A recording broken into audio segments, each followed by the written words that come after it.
Latina. Ni siquiera habla solo de Venezuela, hablamos de casos de corrupción en México, hablamos de casos de corrupción en Nicaragua, en El Salvador, en Venezuela también. Digamos, los casos de corrupción más relevantes y cómo afectan a la población, a la gente de a pie de los países. Por supuesto que el gobierno de Maduro no quiere que se sepa esto, no quiere que sepa que existen esas fuentes académicas y certificadas, sin propaganda ni sesgos políticos, científicamente verificadas, y nosotros lo estamos dando a saber de una manera efectiva, digamos, ¿no? A través de las redes sociales, que ahí fue lo que les molestó. Ya el programa había sido emitido por televisión 3 días antes, pero lo que realmente molestó al régimen fue un reel, una publicación de redes sociales. 1 minuto de video, ya bastó para que eliminaran a la Deutsche Welle de la transmisión. Sí. Escuchan ustedes a don Ernesto Andrés Fuenmayor, que es el joven, es periodista, historiador y sociólogo al servicio de la Deutsche Welle, expulsados por cuenta de la censura del régimen en Venezuela. Andrés, un gusto saludarlo a usted, a su familia. Gracias por contarle al mundo lo que está pasando con el señor Maduro. Gracias por el tiempo y gracias por su trabajo. Sí, un abrazo. Estás escuchando Blue Radio.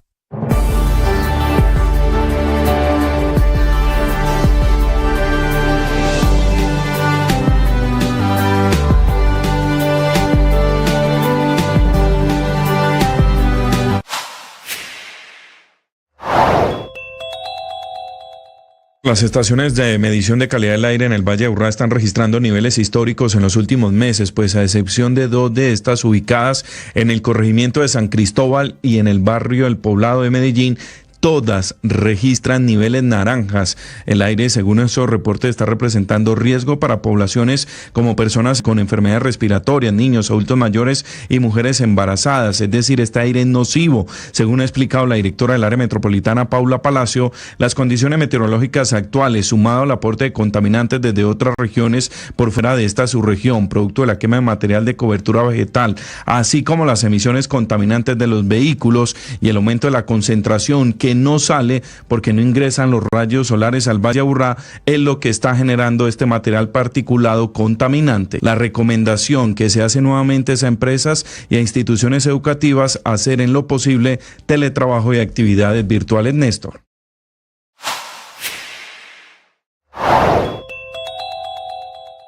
Historia de suspenso, la de las importaciones de gas desde Venezuela. Trama con rol protagónico del gobierno venezolano de Nicolás Maduro y del gobierno colombiano de Gustavo Petro, así como obviamente de las estrellas siamesas de toda esta novela, las petroleras estatales Ecopetrol y PDVSA, con el presidente de la primera, Ricardo Roa, cabeza de Ecopetrol, anunciando en las últimas horas la compra de gas a su melliza PDVSA a partir del 2025, es decir, desde el año entrante, para suplir el déficit del 17% de la demanda actual de gas del país. Alrededor de la opereta de la licitación de los pasaportes. Habíamos quedado en que al secretario general de la Cancillería lo destituyeron por adjudicar la licitación de los pasaportes. Era el penúltimo capítulo, ¿cierto? Sí. Está anunciando, Felipe, esta mañana la Cancillería lo siguiente: que están evaluando con la Agencia de Defensa Jurídica del Estado y con Colombia Compra Eficiente, que yo no sé qué tiene que ver en todo este tema, el futuro de la polémica licitación. Quiere decir, después de que la Cancillería o el secretario general de la Cancillería adjudicaron el contrato, Felipe, que no lo van a adjudicar. Esto ya me da risa. O sea, no lo van a firmar. No lo van a firmar. Tenían plazo hasta este lunes, hasta ayer tenían plazo. Hasta ayer tenían plazo. Según decía la licitación, 5 días después de adjudicado el contrato, debe suscribirse. Felipe, como aquí, y no se hizo. Como aquí primero se toman las decisiones con criterio político, el criterio político del gobierno es nada para Thomas Gregan Sons.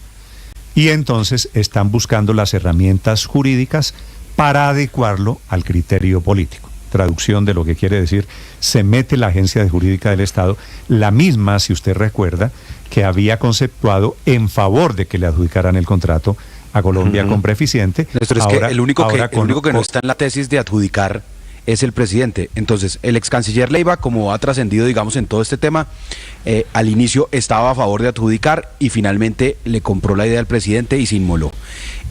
La directora de la agencia jurídica le dice, hay que adjudicar y la echan por eso. El nuevo canciller trata, creo yo, pues porque Luis Gilberto Murillo es un señor muy preparado, es un hombre honorable y seguramente no quiere correr la misma suerte que el canciller Leiva, pues me imagino que trata de buscar una salida y nuevamente desata, supongo yo, la ira del presidente. Pero deja en una su ventanita de cometer abierta una ilegalidad. porque dice que está a la espera de un último concepto de la Agencia de Defensa Jurídica del Estado de Colombia con Preeficiente, así que no está cerrada la puerta. Pero todo esto, la verdad, es cada vez más vergonzoso. Pues es una opereta, ¿no? Y ahí los que finalmente acaban ganando, pues la demanda van a ser los de Thomas Greganson. Eso iba a decir, porque acá la consecuencia de que... Esto es una payasada, si me permite la expresión. Claro, Néstor, pero la consecuencia jurídica de que no se firme el contrato que ya se había adjudicado vía resolución por parte del doctor Salazar, exsecretario general, es que la demanda contra la nación sigue en firme, o sea, no se retira y por lo tanto el eventual detrimento pero además tiene el argumento de Salazar en la demanda. Lo que pasa es que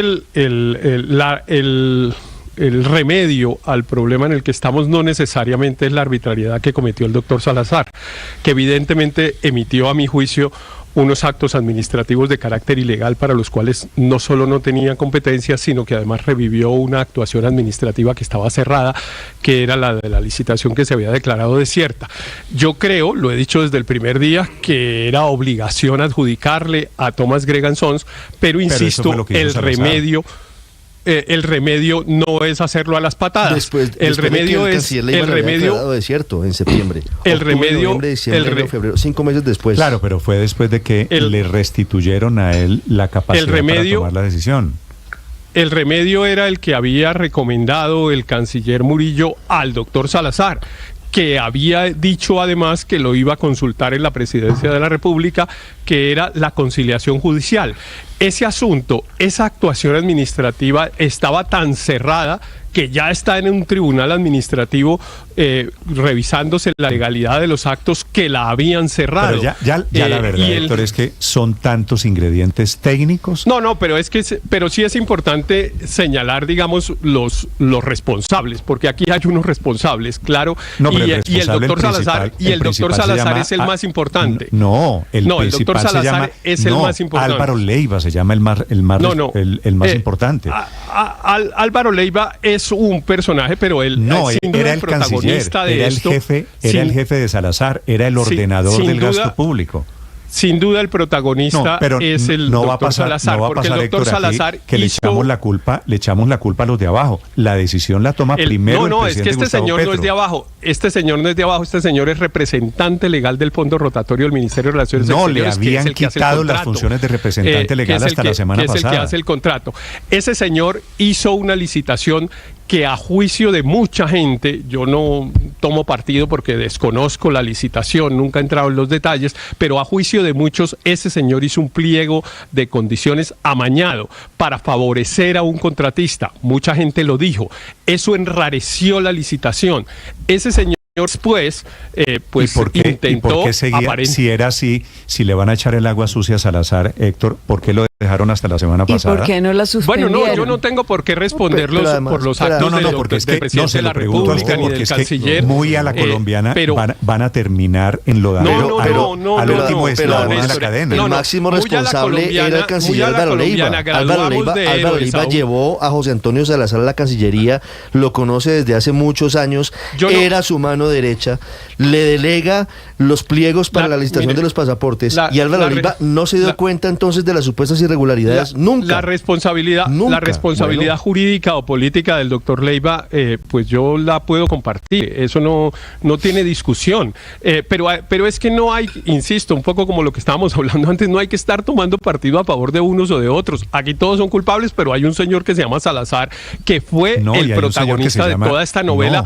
Héctor, hasta el último momento. El protagonista de toda esta novela se llama Gustavo Petro, perdóneme que se lo diga. Quien pretende cambiar la ley por trinos. Es Gustavo Petro, presidente de la República, el que se le olvidó que hay una ley de contratación y que cuando hay un único oferente también se puede adjudicar una licitación. El presidente no ha mostrado las pruebas que demostrarían lo que él dice, que supuestamente esto está amañado, que está viciado por corrupción.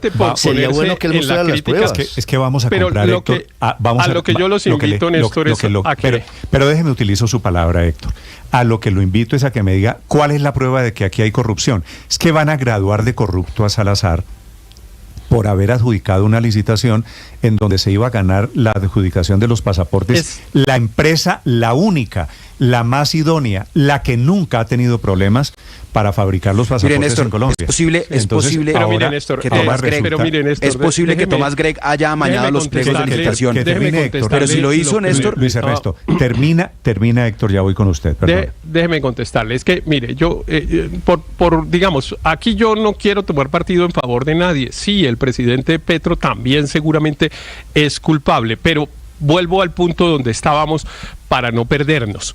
Que ustedes, digamos, esta conversación comenzó si iban a firmar el contrato supuestamente adjudicado por el doctor Salazar o no. Y yo le estaba dando mi opinión en relación con ese asunto. Los actos de adjudicación que expidió el doctor Salazar, en mi opinión, son abiertamente arbitrarios. Ese señor no tenía competencia para tomar esas decisiones a hurtadillas, a la madrugada y a escondidas como lo hizo. Y yo espero que la Presidencia de la República, la Agencia de Defensa Jurídica del Estado, etcétera, después de los análisis llegue a la conclusión de que efectivamente esos actos no son válidos. Pero yo lo que hay, Héctor, es que Salazar hizo lo que recomendó la directora de la Agencia Jurídica de Defensa del Estado. Salazar no adjudicó, es que lo que competía era adjudicar. Lo recomendó el Comité Técnico de la No es cierto. Y tan es así que Marta Lucía Zamora lo defendió. No, Héctor, es cierto. El Comité de Contratación, la directora de la Agencia de Defensa Jurídica del Estado recomendaron adjudicar. Claro que sí es cierto, Héctor. No es cierto, pero ya no habían adjudicado. Pero permítame, Ricardo, ya no habían adjudicado. Estábamos en un momento posterior y lo que recomendó la doctora Zamora fue hacer una conciliación, que es lo mismo que aparentemente quiere hacer el doctor Murillo. Ese es el remedio jurídico, ese es el camino correcto. No adjudicarle a las patadas a Thomas Gregg & Sons como lo hicieron, y por eso me molesta que graduemos de héroes a unos personajes que son arbitrarios simplemente porque se ponen en la posición de quienes son nuestros contradictores. El señor Salazar es todo menos un héroe. El señor Salazar lo que hizo fue, primero la embarró, metió al gobierno colombiano, metió a la Cancillería en un problema cuando no adjudicó en primer lugar. Creó un problema enorme con la conciliación y después, cuando ya estaba echado, salió a revertir todas las embarradas que él mismo había hecho. Entonces, digamos, tratar al señor Salazar de héroe bajo ninguna circunstancia. Estaba tratando de medianamente salvarse jurídicamente y salvar a su jefe Álvaro Leiva del problema en el que ellos mismos se habían metido. Entonces, ponerlo de héroe pues de la contratación pública, no. El señor cometió varios errores y después... Precisión. Es que a él le quitan las facultades, Leiva, le quitan la ordenación de gasto y por eso no puede adjudicar. Y cuando se las devuelven, adjudica. Es que una persona cuyas facultades están otorgadas por el ordenador de gasto, que es el ministro del ramo, aquí la pregunta, le devuelve es si hay las facultades, y entonces él hace lo que considera correcto. Hay sospechas sobre si hubo corrupción en el contrato, y digamos que existe la posibilidad que Thomas Gregg haya amañado el contrato para pasaportes, pero no lo hizo en este gobierno, lo hizo hace 25 años, cuando se ganó la primera licitación, y desde ahí nadie en el mercado colombiano tiene la capacidad de ofertar lo que oferta Thomas Gregg, y por eso se la ha ganado en todos los gobiernos subsiguientes.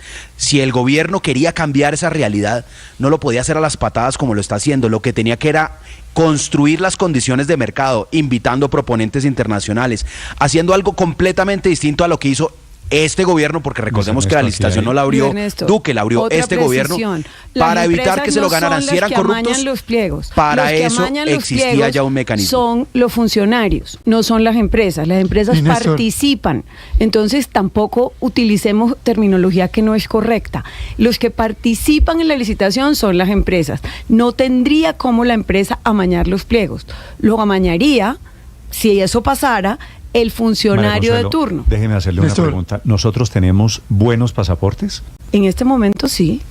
No buenos, muy buenos, Felipe. Sí, tan señor. buenos que la Unión Europea, entre otras cosas, por efecto de la buena calidad de los pasaportes, le quitó el visado a los colombianos. Correcto. ¿De acuerdo? Así que estamos hablando de una empresa que de un día para otro, y yo no tengo por qué, Felipe, defenderlos, no los conozco, no los he visto nunca en mi vida, a los señores de Thomas Greganson. Pero esto a donde va a culminar, desafortunadamente, Néstor, es que no hay pasaporte sino hasta octubre. Octubre es mañana. Y no van a poder solucionar el tema y el país se va a quedar sin pasaporte. ¿Y la demanda dónde Haga la el favor, anote la fecha y la hora. Felipe, una amable recomendación a todos: cuiden las hojitas del pasaporte. Ricardo. Cuiden las hojitas del pasaporte. Pidan cuando viajen que les pongan el mismo sello encima del otro. En la esquina. Economicen hojitas. 8 de la mañana. Pongan los sellos. Señor Aurelio. Néstor. No, pero es en serio, hay que economizar, no lo digo de chiste. No, yo estoy en eso. Yo estoy en eso, pero semana conté las hojitas en blanco que me quedan. No, yo estoy en eso, pero más bien decidí no volver a salir de Colombia para poder guardar el pasaporte. Néstor, pero mire, usted se puede imaginar lo que el ciudadano de a pie o el oyente del común que ha seguido esta telenovela, esta opereta, como dijo Felipe, hoy concluye algo de este enredo que armó el gobierno con su canciller, con su señor Salazar, con Petro metiendo la cuña, Murillo suspendió licitaciones, después devolvió facultades. Esto es un enredo que ya no lo entiende nadie. Solamente le quiero decir una cosa. Señor. El ganador de todo este enredo, el ganador de todo este novelón, se llama Thomas Greganson, que gana o con cara o con sello. Si le entregan la licitación, gana. Y si se la quitan, gana en la demanda. No, pues ya está pensando en la otra demanda, Aurelio, en la de ayer. Sí, Ricardo, para terminar, aquí hay un ganador que se llama Thomas Gregg y podemos sacar las teorías jurídicas y poner a Salazar en la picota o ponerlo en el trono, pero Thomas Greganson ganó. Yo estoy de acuerdo con usted, Felipe, Aurelio, pero con un ingrediente. Es que el daño reputacional que le han hecho a Thomas Greganson, yo no sé a cuenta de qué, pero esa empresa quedó graduada. Imagínense, estamos hablando de corrupción, de quién es el corrupto en el gobierno colombiano que se iba a atrever a adjudicarle a Thomas Greganson. Pero además con una serie de argumentos del presidente que no son ciertos. El presidente dijo el viernes desde San Vicente y las Granadinas, por ejemplo, que Thomas Greganson maneja la base de datos de la registraduría, y eso no es cierto, y que maneja la cedulación de los colombianos, lo cual tampoco es cierto. Entonces, si el presidente de la República tiene el prejuicio sobre ideas falsas de lo que es Thomas Greganson, pues estamos ante una situación que es realmente muy complicada. La que tiene realmente no es la misma discusión, porque al final lo que el presidente intenta argumentar es que aquí estamos en medio de lo que jurídicamente no, pero políticamente jurídicamente claro, pero es que por eso jurídicamente Héctor, el presidente por ahí. Es primero probable. se toma la decisión política y después se buscan las herramientas. La decisión política es que es porque el presidente tiene un prejuicio y considera que Thomas Greganson, en su cabeza, dice el presidente, va a manipular los resultados de las elecciones. Y lo hace sobre presupuestos que no son ciertos. Desde 1996, la empresa que entregó el software de base de datos y actualizaciones se llamaba Sayem, hoy se llama Idemia. Y la misma Idemia es la encargada de la cédula de ciudadanía. Falso lo que dijo el presidente el viernes, que fue el argumento que dio para pero decir estamos que Thomas revolviendo temas en el tema. Pero estamos revolviendo no, porque al final todo coincide en eso. Bueno, es posible que el presidente pero desde el punto de vista jurídico nada tiene que ver lo que haya dicho el presidente con si la considera o no obligación adjudicar el contrato. Eso a nosotros nos puede molestar mucho lo que diga el presidente, y yo creo que el presidente evidentemente puede haber incurrido en una conducta reprochable que incluso deba o rectificar o reparar en favor de Thomas Gregg, porque pues evidentemente el buen nombre de la empresa está en riesgo, y si yo fuera abogado de esa empresa yo le recomendaría interponer una acción de, pues pedirle rectificación al presidente, interponer una acción de tutela para que me proteja los derechos. Uno siempre tiene que acudir a donde le protegen los derechos, que es ante los jueces, pero en relación con el tema de la adjudicación, también eso está a disposición de un juez, que es donde tiene que estar, y si se va a llegar a algún arreglo y si se debe llegar a algún arreglo, En este momento es allá donde se tiene que hacer y no, insisto, a hurtadillas como lo hizo el señor Salazar. Es que a mí realmente me llama mucho la atención que nosotros aplaudamos una conducta tan arbitraria como la del señor Salazar, que incluso le devuelven unas competencias y le dan una instrucción, según él mismo confiesa, que es: tratemos de buscar una conciliación. Y él, en vez de hacer lo que le dijeron que tenía que hacer, utiliza arbitrariamente esas facultades a la madrugada, a escondidas, sin contarle a nadie todo lo que dijo él, porque él sabía que si le contaba a alguien le decían que no lo hiciera, que no lo podía hacer. Es decir, que la arbitrariedad es absolutamente confesa. El señor actúa en forma abiertamente dolosa para irse en contra de la instrucción de su jefe, y eso no lo podemos aplaudir.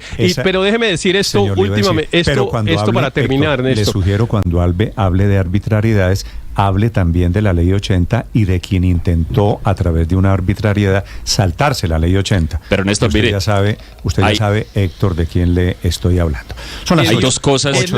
En este momento el remedio es la conciliación judicial.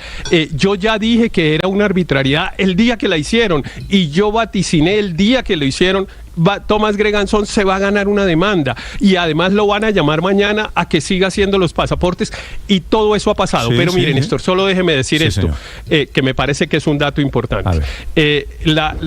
Aquí esta conversación comenzó contando que estábamos esperando unos conceptos jurídicos de la presidencia, de la Agencia Jurídica de Defensa del Estado.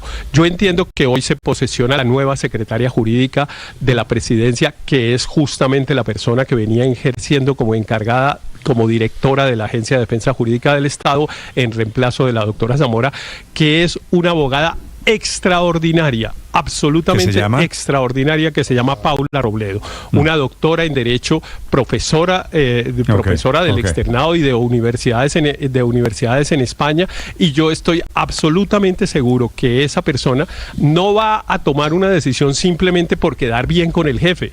Esa persona tiene todo el carácter para expedir, Héctor, el concepto que tenga que expedir, y para decirle al jefe. Pero ya hemos visto cómo le va, Néstor, a los que no están de acuerdo con el jefe, ¿no? Pero sí le voy a decir que en todo este proceso, inclusive en el anuncio de hoy, tiene que ver mucho la lambonería de la burocracia oficial. Claro. A ver cómo quedan bien con el presidente de la República, pero es que ya, por un capricho, tomó la decisión de no adjudicarle a Thomas Greganson. Es que ya ha pasado casi un año y estamos en el punto de partida. Andrés, señor. Ni siquiera ya es lambonería, Néstor, es que parece ser que la voluntad, y déjeme decirlo de esta manera, el capricho, porque no encuentro otra expresión, del presidente con este tema de la licitación de los pasaportes es tan fuerte que cualquiera que medio se ponga en su camino lo van a hacer a un lado. Mire a la doctora Marta Lucía Zamora, es decir, yo tengo también todo el respeto por la persona que va a ocupar la Secretaría Jurídica de la Presidencia, pero yo no tengo la menor duda de que si su concepto es desfavorable a ese capricho del presidente, también va a terminar teniéndose que hacer a un lado, porque además, Néstor, yo creo que aquí hay un tema que no nos va a resolver ningún fallo judicial, ni ninguna conciliación, ni nada de eso, y es: ¿cuál es el origen de esto? Para mí esto sigue siendo un misterio. Cuando uno ve al presidente tan obstinado, tan fuertemente decidido a que bajo ninguna circunstancia se le adjudique la licitación de los pasaportes a Thomas Greganson, uno se pregunta esto qué origen tiene, por qué, sobre todo cuando el presidente uno lo ve, como el viernes pasado, enarbolando estas teorías conspirativas, algunas de las cuales son como verdaderamente extravagantes, las que estaba describiendo Ricardo hace unos minutos, con tal de que no se le entregue el contrato a Thomas Greganson. Yo creo que la pregunta de cuál es la razón por la cual el presidente está tan decidido a que esto no ocurra es una pregunta que sigue sin responder y que no nos va a responder ningún juez ni ningún tribunal. Sí, Felipe, ¿usted tiene alguna respuesta a esa pregunta de por qué la animadversión del presidente contra Thomas Greganson? No, Néstor, no tengo, se la voy a intentar responder, Felipe. Pero métale un paréntesis a esto, y es el tema de la supuesta extorsión al canciller, ¿no? También, el tema de los chats. Felipe, la animadversión del presidente, me dicen a mí, es que él tiene la teoría de que Thomas Greganson es una empresa muy cercana al expresidente Pastrana. Yo no sé si el expresidente Pastrana hizo parte en algún momento de la junta directiva de Thomas Greganson, pero asociado un tema político con un tema de licitación, terminamos en las que terminamos. Vamos a la Cancillería colombiana, que es el bellísimo Palacio de San Carlos, en donde se acaba de producir la declaración. ¿Sabe que señor, hay un efecto colateral frente a lo que vamos a escuchar, Néstor? Señor. Y es que Álvaro Leiva seguirá suspendido.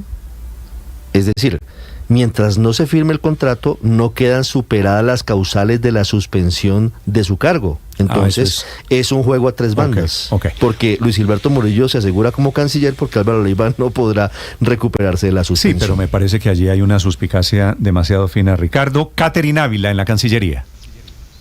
Néstor, buenos días. El canciller encargado, Luis Gilberto Murillo, anunció que por ahora no se firmaría el contrato con Thomas Gregg & Sons para el suministro de pasaportes en Colombia, que recordemos tenía plazo para ser firmado hasta ayer. El argumento es que no firmarán contratos que se hayan presentado en situaciones irregulares. La Cancillería entonces evalúa con la Agencia de Defensa Jurídica del Estado y con Colombia Compra Eficiente el futuro de esta polémica licitación y pronto se conocerá una posición de gobierno sobre el tema. Estamos en un proceso administrativo para llegar a una relación contractual que permita seguir sin ningún altibajo estos temas.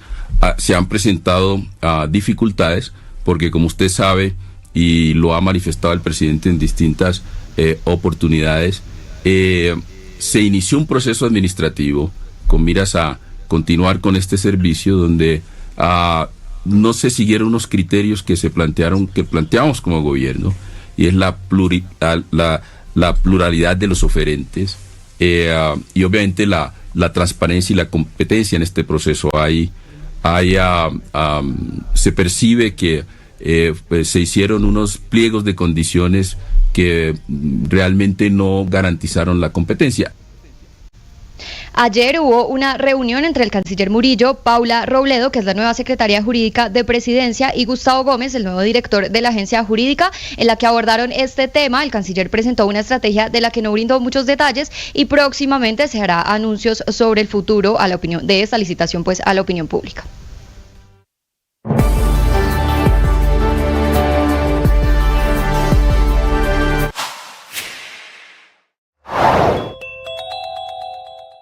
Salvatore Mancuso sigue y seguirá preso en la cárcel de La Picota, por lo menos hasta mañana, cuando es la audiencia que lo podría graduar como gestor de paz, que es la figura solicitada por el presidente Gustavo Petro, o seguirá preso por lo menos hasta la semana entrante, cuando es la audiencia de justicia y paz por una solicitud de libertad condicional que hicieron sus abogados, que están jugándose todas sus cartas, intentando aquí una carambola. Podría quedar libre, pero eso sí, con condiciones: que le pongan vigilancia especial de la unidad de protección, dice la juez Zamora, que tendrá que reparar a las víctimas, que tendrá que garantizar la no repetición y no incursión en nuevas conductas delictivas, y tendrá que abstenerse de visitar departamentos en donde reinó, en donde cometió buena parte de sus delitos.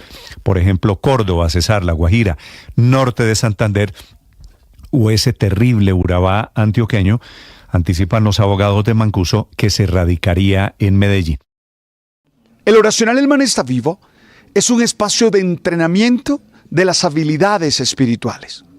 Nosotros necesitamos aprender a hacer silencio, a agradecer, a meditar, a interiorizar. Pues bien, el oracional nos ayuda en eso. Cuando tú y yo tomamos el hábito de hacer nuestro oracional, vamos a ir desarrollando nuestras habilidades espirituales. Eso nos dará profundidad en la vida. Eso hará que el sentido y el significado de la existencia estén fortalecidos. Eso hará que tú y yo tengamos fuerza para conquistar nuestras metas y salir adelante. ¡Ánimo! Tú sabes.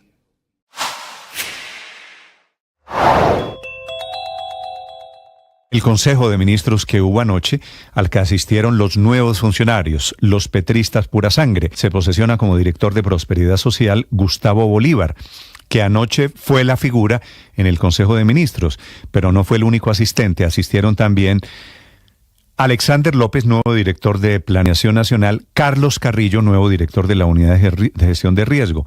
Bolívar volvió a defender que haya sido el escogido para manejar la gran chequera del gobierno. Dijo que a los tecnócratas les falta sensibilidad humana para tomar decisiones y que ni para ser presidente, congresista o ministro se necesita un título académico, él que no lo tiene y que está terminando la carrera de comunicación social. Mientras tanto, Carlos Carrillo, que llega para ponerse al frente del potro de la corrupta Unidad de Gestión de Riesgo, dice que él efectivamente encontró allí un nido de corrupción que huele muy mal, razón por la cual llegó con escoba en mano, pidiendo renuncias de todos los involucrados, los mencionados o los sospechosos, relacionados con el cuestionado escándalo de los carrotanques para La Guajira.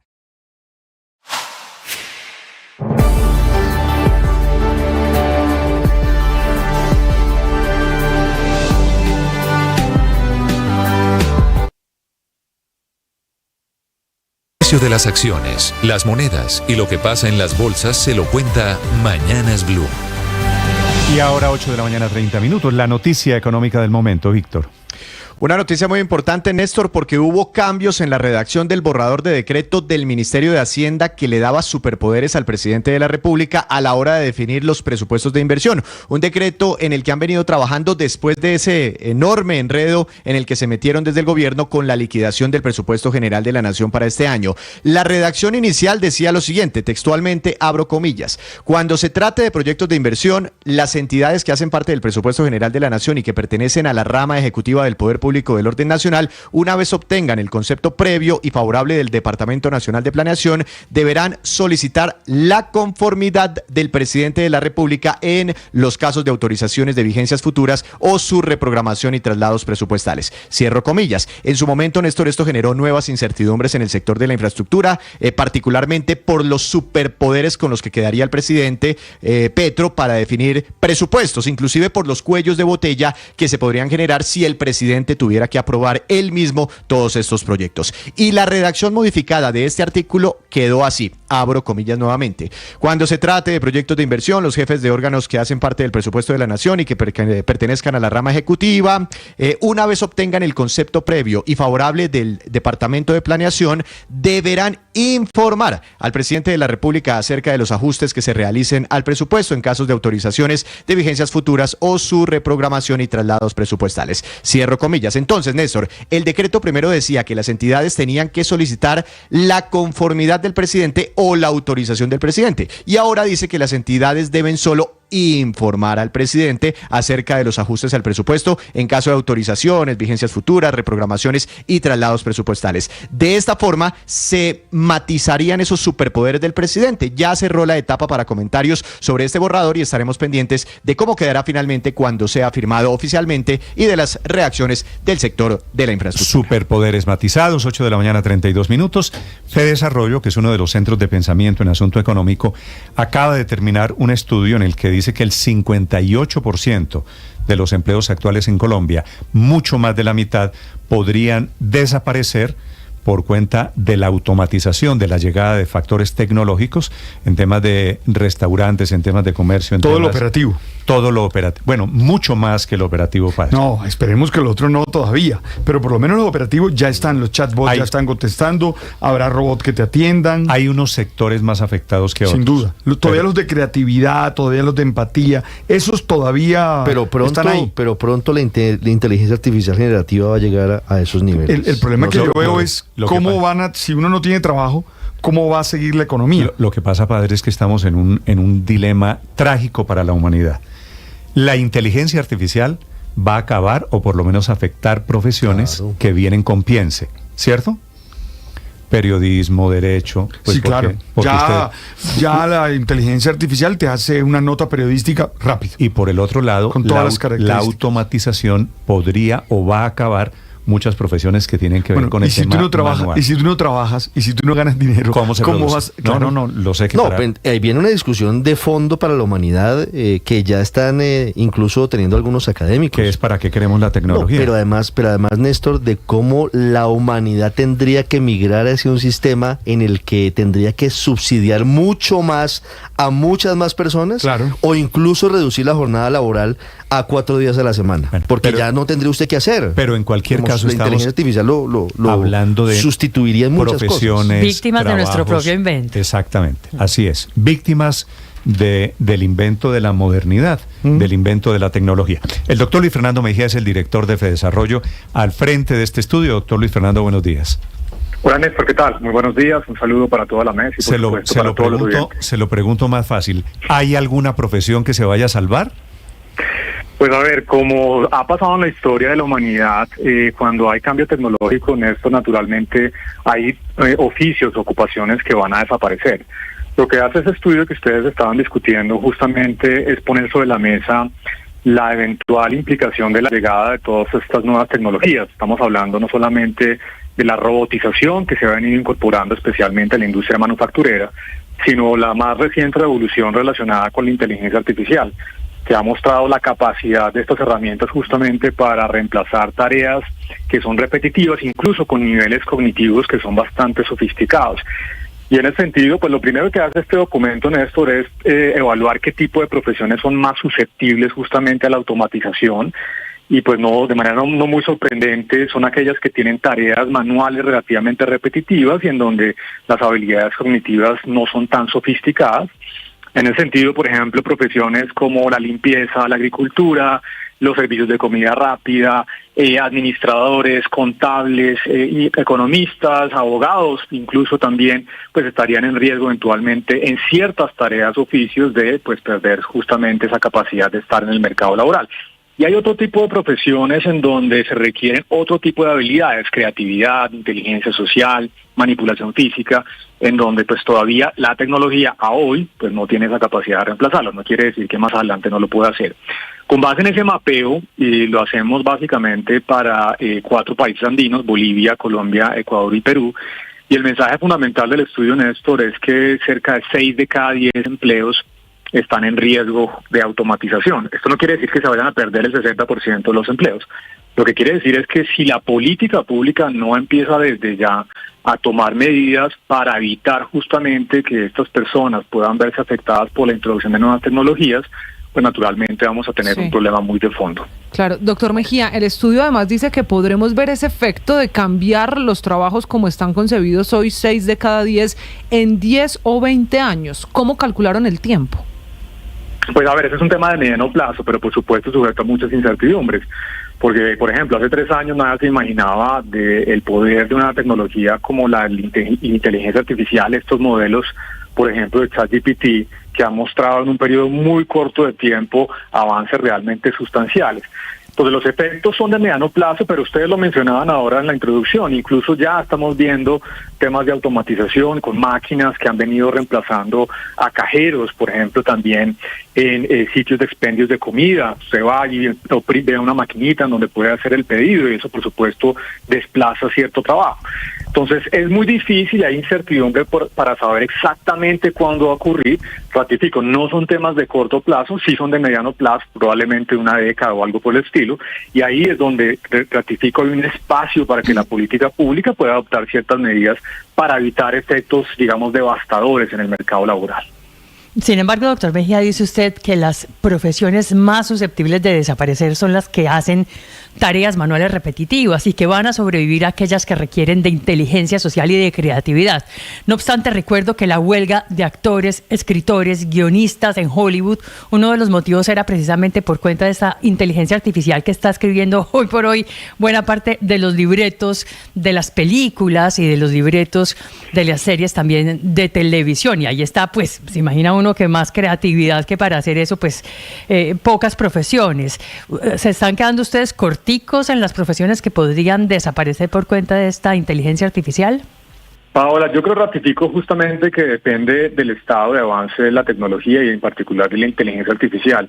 A mí no me cabe duda que en la medida en que haya avances más sustanciales en el grado de habilidades cognitivas de esta inteligencia artificial, muy seguramente ese tipo de oficios en donde se requiere mucha creatividad, pues también podrían ser desplazados.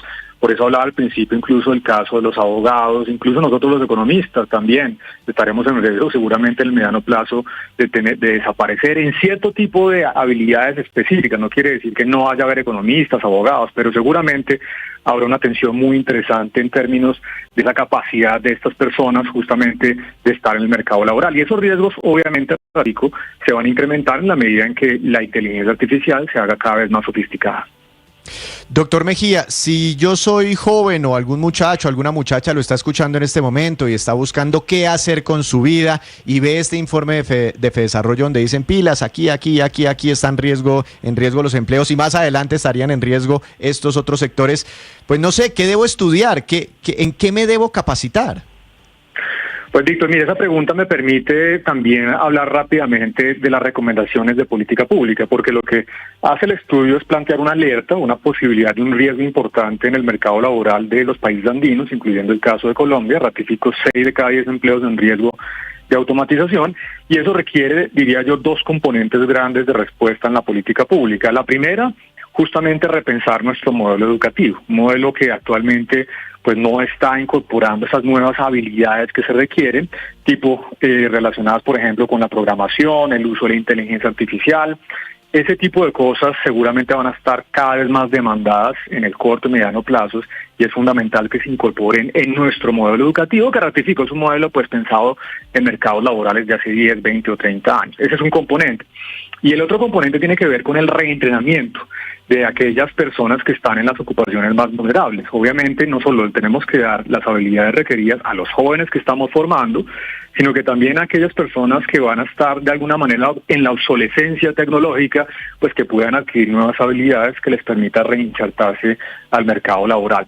Entonces los temas, como típicamente pasan estas historias de inteligencia artificial, pues mucho énfasis en las habilidades más cualitativas, cuantitativas también, específicamente en inteligencia artificial, programación, Big Data, y ese tipo de elementos van a ser muy importantes para la educación de los jóvenes. Doctor Luis Fernando, usted tiene hijos chiquitos, ¿cierto? Así es, tengo 2 niñas, una de 13 años y una de 6. Sí, y después de hacer este estudio, ¿usted qué le recomienda a sus hijos? Usted les dice, mira, ¿cómo se llama su hija? Isabela, que es la grande, y llama la chiquita. Ok, usted le dice Isabela, ella le dice, papá, quiero estudiar, qué sé yo, periodismo, derecho. Usted le dice, no, enfócate a qué sector. ¿Cuál sería su recomendación? Pues a ver, mire, yo a Isabela le vengo diciendo desde hace un par de años que estudie programación, coding se llama en el colegio, y ella viene ya desde los 10 años estudiando programación. Yo creo que es un tema importantísimo, va a ser fundamental, y más allá de que si le interese a ella después o no, pues yo creo que es importante que ella cuente con esa habilidad, y seguramente ese es el modelo también que tenemos que darle a todos los jóvenes en nuestro país. Sí. Hablando de políticas públicas, usted hablaba, doctor Mejía, de las recomendaciones, y es que el pensum académico e incluso la mirada que tenemos hoy acerca del estudio debe modificarse. Y aquí, digamos, hablamos de un tema que todavía está muy rezagado en Colombia, y es de la importancia de saber que no solamente se necesitan profesionales. Eso a veces es como un tabú. También se necesitan personas expertas en tecnología, personas expertas en parte técnica, personas que si bien no tengan el rigor de una carrera profesional, sí pueden tener las destrezas para el mundo digital que ya está absolutamente frente a nosotros. ¿Eso está previsto, eso se ve hoy dentro del pénsumo, dentro de las ideas del Ministerio de Educación? Pues mire, ese es un tema muy importante que se viene discutiendo en el país hace algunos años, que infortunadamente todavía no se ha podido avanzar, pero es clave. Esto tiene que ver con la idea de tener 2 pilares de formación complementarios, no sustitutos. El primero, el pilar universitario, y el segundo, como usted bien lo menciona, el pilar técnico y tecnológico. No todas las personas tienen que ser profesionales universitarios. Muchos pueden simplemente hacer un curso específico en ciertas áreas del conocimiento, por ejemplo, en tecnología, programación, inteligencia artificial, y esas habilidades adquiridas en programas de alta calidad pues les van a permitir enfrentar los retos del mercado laboral. Y yo creo, estoy de acuerdo con usted, aquí en Colombia infortunadamente hay una cosa muy anacrónica, que la gente piensa que la formación técnica o tecnológica es inferior, entre comillas, en calidad o en tipos de señales al mercado laboral frente a la formación universitaria. Muchos países del mundo, incluyendo el caso de Alemania, ya tienen esto realmente muy formado. 2 pilares fundamentales y la gente puede incluso transitar entre el pilar universitario y el técnico y tecnológico.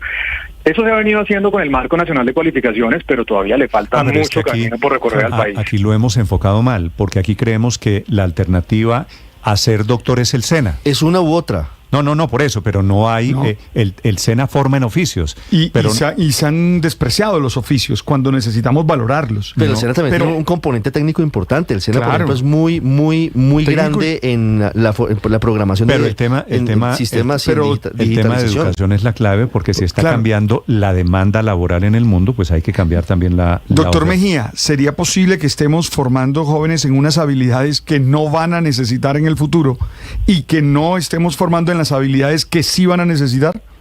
Completamente, por supuesto, y esa es justamente una de las alertas que queremos dejar con este estudio. Colombia desde ya tiene que estar pensando no en el mercado laboral de los próximos 5 años, sino en los próximos 20 o 30 años. Fíjense, recientemente salió la noticia de Singapur, un país obviamente de alto ingreso por habitante, muy tecnológico, le va a dedicar $500 millones a inversiones para poder capacitar e invertir en infraestructura de inteligencia artificial. Entonces esta es una discusión que no es de corto plazo, pero que si no actuamos desde ya, como usted bien lo menciona, probablemente les vamos a dar habilidades a nuestros jóvenes que cuando salgan al mercado laboral, pues de manera no muy sorprendente, van a tener dificultades de engancharse en un empleo formal. Es el doctor Luis Fernando Mejía hablando sobre profesiones en riesgo. El estudio lo hace Fedesarrollo, hablando de un nuevo mercado laboral, de un nuevo mundo, con automatización, con robots, con inteligencia artificial. Por supuesto, con profesiones en riesgo. Gracias, doctor Mejía. Feliz día. Gracias, Néstor, por la invitación. Un saludo muy especial para todos. 8:45 minutos. Estás escuchando Blue Radio.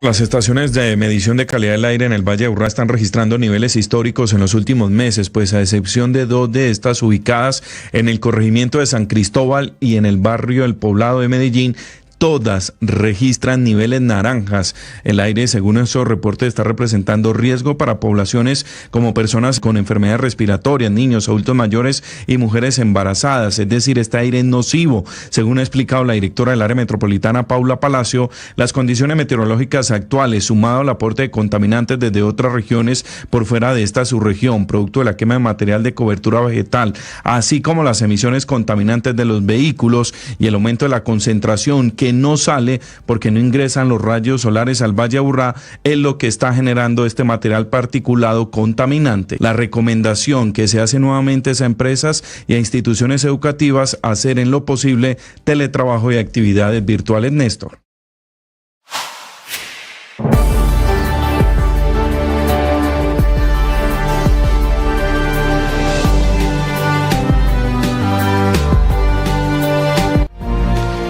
Ocho de la mañana, 46 minutos. 2 entidades muy importantes de nuestro país están abriendo convocatorias para que los estudiantes hagan sus prácticas. En primer lugar, Ecopetrol, la empresa más grande de Colombia, que seleccionará a 316 estudiantes que quieran desarrollar su etapa práctica durante el segundo semestre de este año. Las plazas están disponibles en 24 ciudades y campos donde Ecopetrol adelanta sus operaciones en el país, donde tiene presencia. Mediante el proceso, la empresa busca seleccionar jóvenes que quieran aportar con su talento a los retos que trae la transición energética, las energías renovables, la innovación y la sostenibilidad de la compañía. La convocatoria estará vigente hasta el próximo 1 de mayo y va dirigida a estudiantes de programas técnicos, tecnológicos o profesionales en diferentes disciplinas. Si usted está interesado o ve que su hijo, algún conocido o familiar puede aplicar, encuentre más información en los canales digitales de Ecopetrol. Y en segundo lugar, el Banco de la República, que está invitando a estudiantes de últimos semestres a postularse a sus prácticas universitarias del segundo semestre en ciudades como Bogotá, Cali, Cartagena, Ibagué, Medellín, Quibdó, Villavicencio, entre otras. Esta convocatoria va dirigida, por supuesto, a estudiantes de economía y finanzas, pero también de matemáticas, arquitectura, administración de empresas, estadística, ingenierías, inclusive comunicadores sociales. A través de los canales digitales del Banco de la República también pueden encontrar más información.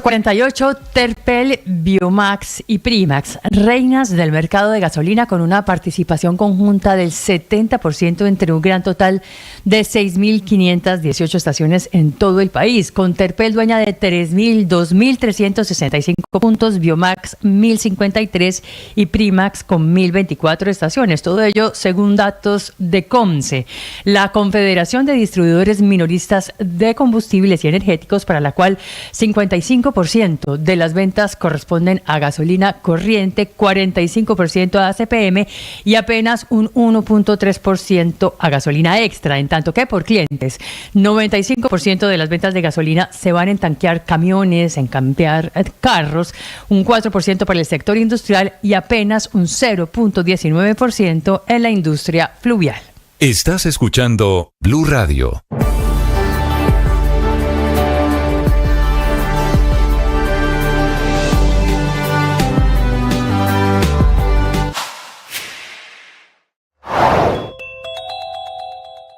Pese a que Mancuso ganó una importante batalla jurídica este lunes con la orden de libertad emitida por un juzgado de ejecución de penas adscrito al Tribunal de Justicia y Paz de Bogotá, los abogados de quien fuera el máximo cabecilla de las autodefensas se preparan para un escenario en el que tendrán que afrontar por lo menos otras 2 diligencias judiciales. La primera se adelantará este miércoles ante el Tribunal de Justicia y Paz de Barranquilla, en la que los magistrados estudiarán si la designación de Mancuso como gestor de paz por parte del presidente Gustavo Petro le concede beneficios como su eventual excarcelación. Ese punto es clave porque vía gestor de paz podría ser la ruta por la que Mancuso quede libre. La segunda y definitiva audiencia para definir si Salvatore Mancuso queda en libertad será el próximo 15 de marzo ante la Sala de Justicia y Paz del Tribunal Superior de Bogotá. Un accidente en la vía al llano, una tractomula que se acaba de accidentar. Se está lanzando en este momento en Madrid, Padre, la novela inédita, tal vez inconclusa, de García Márquez, se llama En agosto nos vemos. En este caso póstuma. Póstuma, y no es por coincidencia, porque mañana se cumplen ya 10 años desde la muerte de García Márquez. Entonces lo van a conmemorar, su familia está toda en Madrid, va a comenzar una novela que comenzó García Márquez. Dicen que hizo muchos borradores. Pero no se sabe quién la terminó. Algunos dicen que ni siquiera se terminó, que está inconclusa. Que los hijos cogieron y terminaron los borradores, o que personas cercanas a García Márquez, el biógrafo de García Márquez, la pudo haber terminado. En agosto nos vemos, se llama. Usted sabe que hay una discusión por la publicación, porque algunos dicen es un irrespeto publicar algo inconcluso de alguien tan grande como García Márquez.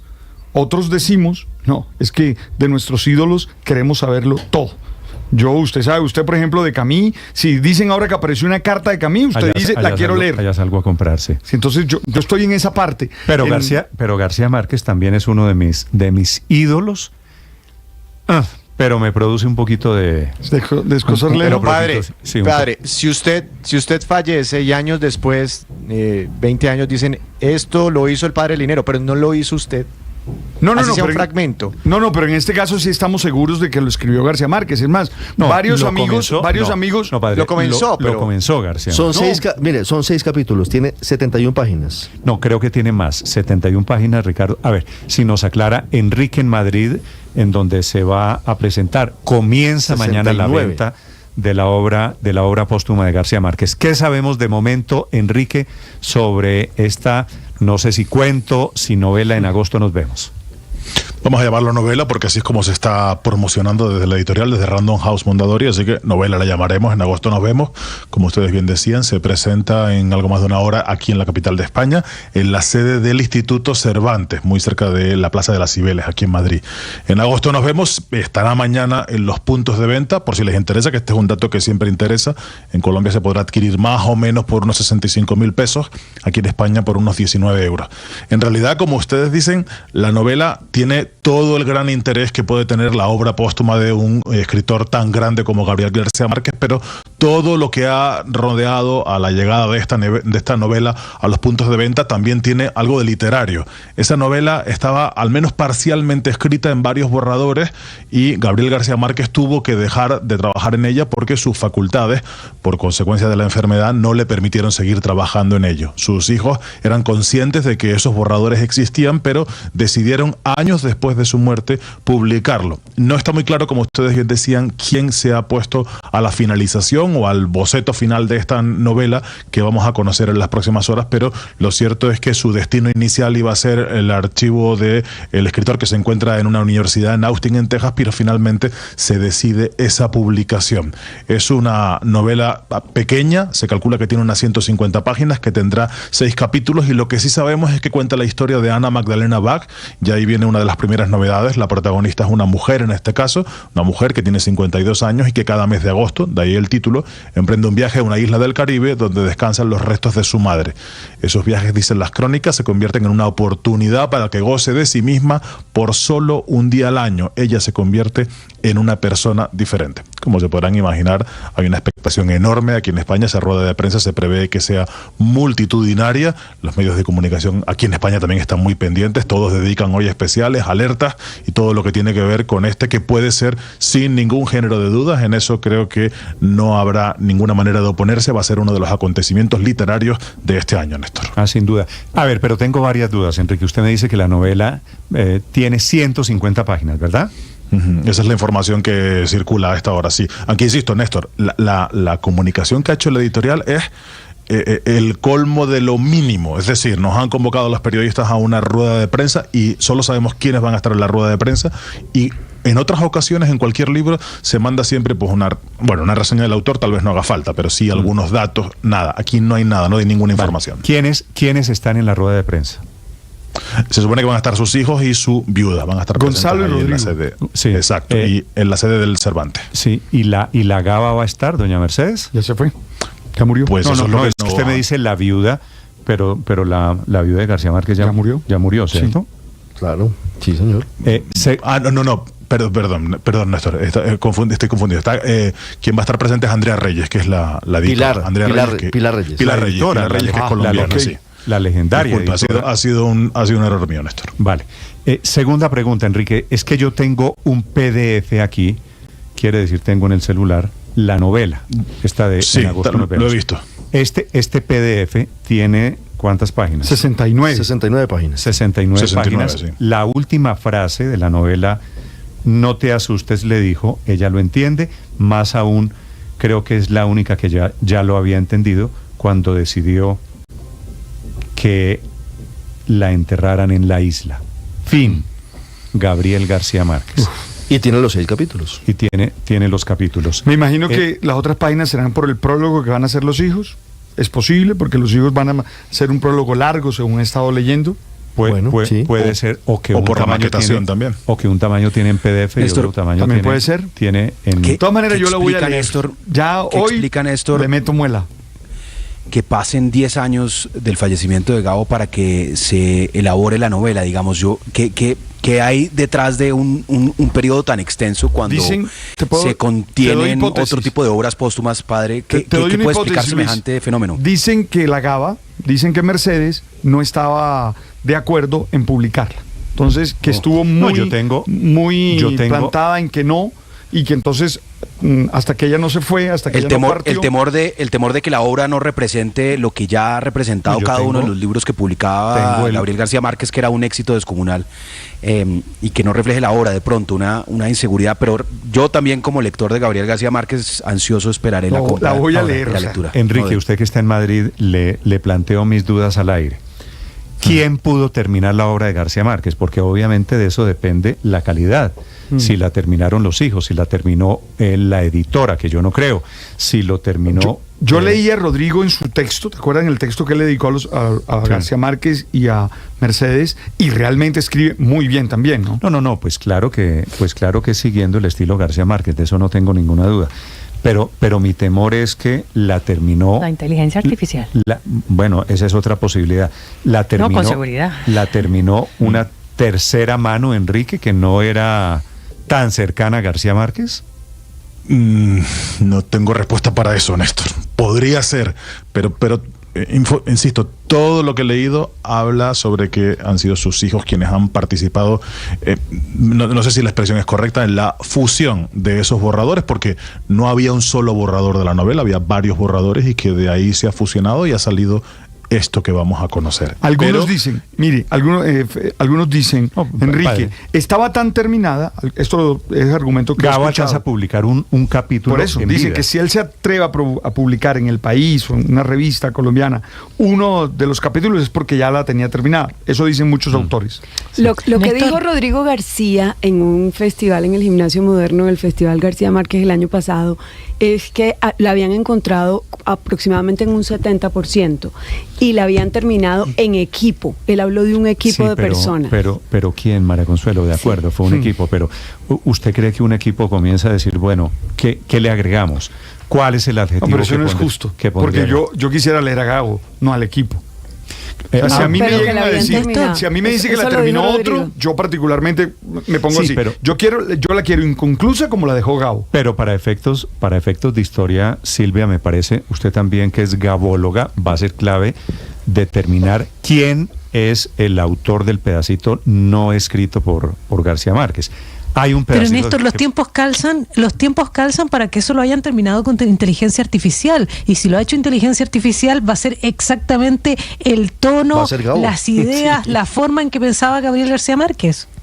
Sí, pero no sí, es con seguridad. Sí, pero es que usted se ha visto lo que hace la inteligencia artificial. Dios mío, es que lo hace además perfecto. Le quiero decir una cosa. Si yo le pido, Silvia, a la inteligencia artificial que me escriba ahora un cuento tipo García Márquez, me lo escribe ¿en cuánto? En un segundo. Sí, así es. Sí, y lo hace como lo hubiera escrito Gabriel García Márquez, tal cual. Es impresionante. Mire, el otro día estaba con uno de estos como presidentes de que están desarrollando compañías de inteligencia artificial dentro de Ruta N, y me estaba explicando cómo funcionaba, por ejemplo, este Gemini, que es el robot o el bot de inteligencia artificial de Google. Y me dijo, mire, le voy a hacer el siguiente experimento. Voy a programarlo. Entonces se metió a Gemini, y le dijo, actúa como Paola Ochoa. Y yo, pero era mirando, ¿no? Entonces, ahora escríbete una columna como si fueras Paola Ochoa. ¿Qué tema? Tal cual, cualquier cosa, déficit fiscal, lo que sea. Y efectivamente, y empiezo yo a leer esto. Mire, Néstor, es aterrador. ¿Cuánto duró la columna que leí? 3 segundos. En 3 segundos. No en cuánto la hizo, sino cuánto duró. No, pues no, efectivamente, pero es una cosa aterradora, digamos, de verdad no logramos dimensionar todavía lo que es la inteligencia artificial, y muy seguramente sí lo terminó de completar un bot o una cosa de estas. Sí, no, es que no le digo. Esta novela de Gabriel García Márquez hizo su trabajo. No le digo, Paola, que no tengan razón, claro que es muy posible, pero para ese efecto, padre, por eso es que tengo dudas de leer. Porque la gracia de la pluma de García Márquez